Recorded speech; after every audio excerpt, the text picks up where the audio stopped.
Hello students, welcome back to PSC for CBSE. And आज की video में बच्चों हम डिस्कस करेंगे 9 सीबीएसई हिंदी चैप्टर 2 के इंपॉर्टेंट क्वेश्चन आंसर्स। और इस चैप्टर का नाम है लहासा की ओर। और इस चैप्टर की अगर आपने हिंदी में स्टोरी नहीं सुनी है, हिंदी में आपको कहानी नहीं पता है, तो आप डिस्क्रिप्शन बॉक्स के थ्रू जाकर अपने इस चैप्टर को क्लियर कर सकते हैं, पूरी कहानी समझ सकते हैं। क्योंकि जब आप कहानी को समझ लेते हो तो क्वेश्चन आंसर्स आपके लिए बहुत ही ईजी हो जाते हैं समझने और उनको तैयार करना। तो चलिए वीडियो को शुरू कर लेते हैं। बाकी अगर आप हमारे चैनल पर न्यू हैं, अभी तक आपने चैनल को सब्सक्राइब नहीं किया है, तो आप चैनल को सब्सक्राइब ज़रूर कर लें, बेल आइकन को प्रेस कर लें, ताकि सारी latest updates and informative videos, syllabus regarding videos आप तक इजीली पहुंचती रहे। एंड हाँ, don't forget to like and share this video also. अगर मैं बात करूँ इससे प्रीवियस चैप्टर की, तो प्रीवियस चैप्टर में आपका इससे पहला जो चैप्टर है हमारा, वो कम्प्लीटली आपके साथ उसकी स्टोरी भी डिस्कस कर चुकी हूँ और उसके इंपॉर्टेंट क्वेश्चन आंसर्स भी, तो वीडियोज़ के लिंक डिस्क्रिप्शन बॉक्स में गिवन है। चलिए देख लेते हैं हमारा पहला क्वेश्चन।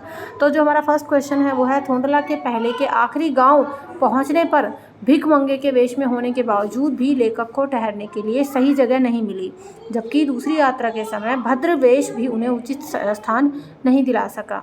तो ऐसा क्यों हुआ? पहली यात्रा और दूसरी यात्रा में यहाँ पर एक तरीके से कंपैरिजन किया गया है। तो देखो, किस जगह ठहरने का स्थान मिलेगा, यह उस वक्त लोगों की मनोवृत्ति पर निर्भर होता है कि लोगों की मनोवृत्ति क्या है। थोंडला के पहले आखिरी गांव में सुमति के जान पहचान के लोग थे, अतः उन्हें भिखमंगे जैसी वेशभूषा होने पर भी रहने को यानी रुकने को अच्छी जगह मिल गई। लेकिन 5 साल बाद वे उसी रास्ते से लौटे थे, तब वे भद्र वेश में थे तथा घोड़ों पर सवार थे, लेकिन बावजूद इसके उन्हें एक गरीब झोंपड़े में ठहरना पड़ा। शाम के वक्त वहाँ के लोग छंग पीते हैं और होश हवास खो बैठते हैं। तो ये हो गया हमारा पहला क्वेश्चन। अगर बच्चों आपको इसकी पीडीएफ चाहिए, so for PDF you can also join my Telegram channel, जिसका लिंक आपको डिस्क्रिप्शन बॉक्स में मिल जाएगा। अदरवाइज आप इसके प्रॉपर अपने नोट्स भी बना सकते हैं। You can note down each and every question. चलिए देख लेते हैं दूसरा क्वेश्चन। दूसरा है कि उस समय के तिब्बत में हथियार का कानून ना रहने की वजह से यात्रियों को किस तरीके का डर बना रहता था। क्योंकि हथियार का कोई कानून नहीं था, तो यात्री जो यात्रा करते थे तिब्बत के में, तो उनको किस तरीके का डर रहता था। उन दिनों तिब्बत में हथियार रखने का कोई कानून न था। लोग वहाँ पिस्तौल, बंदूक ऐसे लिए फिरते थे जैसे लाठी। इससे लोगों को अपने जान का डर बना रहता था। डाकुओं का आतंक भी रहता था। डकैत पहले आदमी को मारते थे और उसके बाद उसका फिर धन लूट लेते थे। चलिए नेक्स्ट क्वेश्चन देख लेते हैं। नेक्स्ट है, लेखक लड़कोर के मार्ग में अपने साथियों से किस तरीके से पिछड़ गया। तो देखो, लड़कोर से लेखक को घोड़े पर बैठकर उतराई करनी थी, लेकिन लेखक का जो घोड़ा था वो धीरे धीरे चलने लगा। लेखक ने समझा कि घोड़ा चढ़ाई की थकावट की वजह से ऐसा कर रहा है और वह उसे मारना भी नहीं चाहते थे, तो इस तरीके से धीरे धीरे वो बहुत पिछड़ गए। ये जान नहीं पड़ रहा था कि घोड़ा आगे जा रहा है या पीछे। तो जब लेखक जोर देने लगता है तो वह और सुस्त पड़ जाता है। तो इस तरीके से लेखक लड़कोर के मार्ग में अपने साथियों से पीछे रह गया। Now let's see the next question, जो कि है, लेखक ने शेखर विहार में सुमति को उनके यजमानों के पास जाने से रोका, लेकिन दूसरी बार रोकने का प्रयास क्यों नहीं किया। तो देखो, शेखर विहार के आसपास के गांव में सुमति के यजमानों की संख्या बहुत ज़्यादा थी। वे गंडे देने के लिए अपने सभी यजमानों के पास जाना चाहते थे। इस काम में हफ्ता लग सकता था, अतः लेखक ने सुमति को यजमानों के पास जाने से रोक दिया और उसने लहासा पहुंचकर धन देने का लालच भी दिया। लेकिन दूसरी बार क्या हुआ, दूसरी ओर लेखक ने सुमति को यजमानों के पास जाने से नहीं रोका, क्योंकि उस समय लेखक जो है वो खुद बिजी था किस काम में, हस्तलिखित पोथियों में डूबा हुआ था। वो उनको पढ़ रहा था और इन्हें पढ़ने के लिए उसे एकांत की ज़रूरत थी। अतः उसने सुमति को यजमानों के पास जाने से नहीं रोका और जाने दिया। नेक्स्ट क्वेश्चन है, अपनी यात्रा के दौरान लेखक को किन कठिनाइयों का सामना करना पड़ा, क्या क्या परेशानियां उसको झेलनी पड़ी। तो देखो, अपनी यात्रा के दौरान लेखक को निम्नलिखित परेशानियों का यानी कठिनाइयों का सामना करना पड़ा। पहला तो ये कि लौटते समय उसे ठहरने के लिए अच्छी जगह नहीं मिली और उसे एक गरीब झोंपड़े में ठहरना पड़ा। दूसरा ये था कि लेखक को कई बार डाकुओं के सामने भीख मांगने का नाटक करना पड़ा, जिससे उसकी जान बच पाए। इसके अलावा लेखक का घोड़ा उतराई की टाइम पर बहुत ही धीरे धीरे चल रहा था और वो पीछे रह गया। इसके अलावा उन्हें भार ढोने के लिए कोई भरिया नहीं मिला और इसके अलावा उन्हें तिब्बत की कड़ी धूप का सामना भी करना पड़ा। तो ये कुछ प्रॉब्लम्स थी जो उन्हें अपनी यात्रा के दौरान जो है झेलनी पड़ी थी। चलिए अगला क्वेश्चन देख लेते हैं। नेक्स्ट है कि सुमति के यजमान और अन्य परिचित लोग लगभग हर गांव में मिले, ठीक है, तो इस आधार पर आप सुमति के व्यक्तित्व की कौन सी विशेषताओं का चित्रण कर सकते हैं, ये आपको बताना है। तो देखो, जिस मार्ग से लेखक तिब्बत की यात्रा कर रहा था उस मार्ग के लगभग हर एक गांव में सुमति के यजमान मिले, मतलब सुमति के जान पहचान के लोग मिले। इससे सुमति के व्यक्तित्व के बारे में ये पता चलता है कि वह उन लोगों के बीच काफ़ी लोकप्रिय यानी फेमस है। लोग उसका सम्मान करते हैं और उसे धार्मिक व्यक्ति समझा जाता है क्योंकि वो एक मिलनसार व्यक्ति है। तो इस वजह से हर एक गांव में उसके लोग मिले और ये उसकी चरित्र की विशेषताएं हमने यहाँ पर की हैं।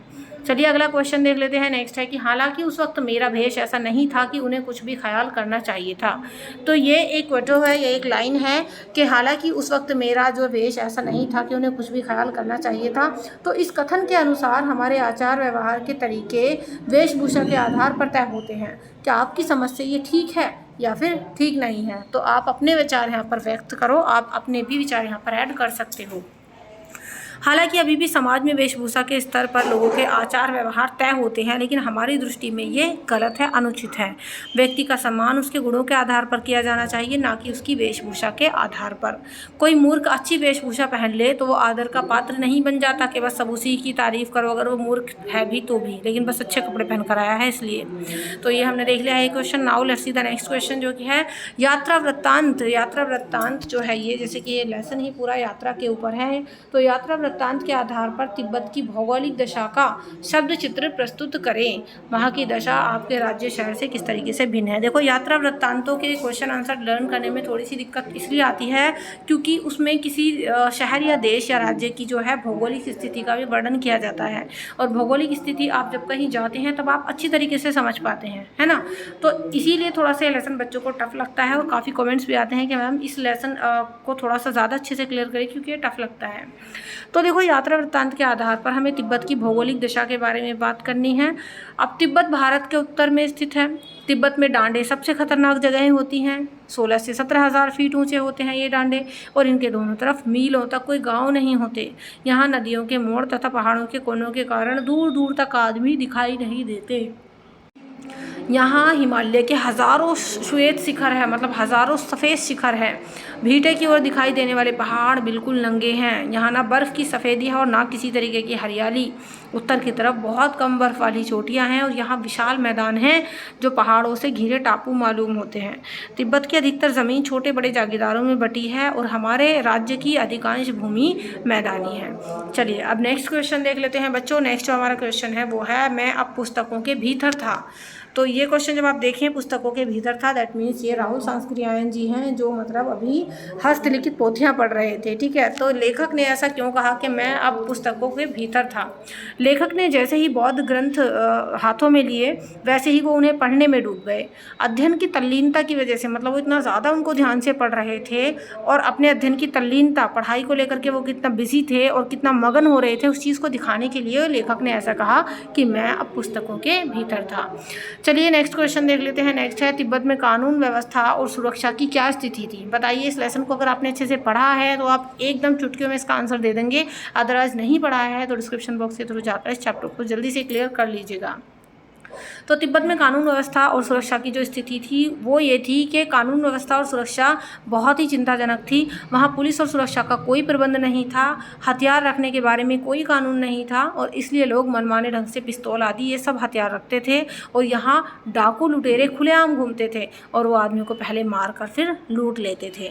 तो इस तरीके से यहाँ पर हमने जो है इस चैप्टर के जितने भी इंपॉर्टेंट क्वेश्चन आंसर्स हैं, लगभग 10 क्वेश्चन है, वो मैंने आपको सारे दिखा दिए हैं। आई होप आपको अच्छे समझ में आ गए होंगे। वीडियो अच्छी लगी हो तो लाइक और शेयर करने में कंजूसी मत कीजिएगा और अपकमिंग वीडियोस के लिए चैनल को सब्सक्राइब कर लेना, बेल आइकन को प्रेस कर लेना एंड हाँ, चैप्टर को क्लियर कर लेना। डिस्क्रिप्शन बॉक्स के थ्रू जाकर सारा चैप्टर मैंने आपको समझा रखा है। इसके अलावा गाइज अगर आपके पास अदर सब्जेक्ट्स हैं तो उन सब्जेक्ट्स की स्टडी के लिए भी आप मेरे चैनल की प्लेलिस्ट को चेकआउट करिए एंड आप वहाँ से डिटेल में अपना न्यू सिलेबस के अकॉर्डिंग पढ़ाई कर सकते हैं। अगर आपके पास है इंग्लिश सब्जेक्ट तो इंग्लिश के लिए you can check out my another channel which name is LET, that means learn English by Tabassum. तो लर्न इंग्लिश चैनल पर मैं डिटेल में आपका CBSE का इंग्लिश का सिलेबस करवा रही हूँ कंप्लीट। इस चैनल का लिंक भी डिस्क्रिप्शन बॉक्स में मैं आपको दे दूँगी।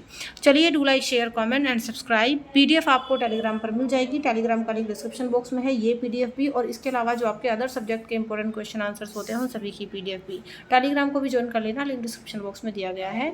तो चलिए do like share comment and subscribe. See you in the next video. Till then keep studying by study. Thank you so much.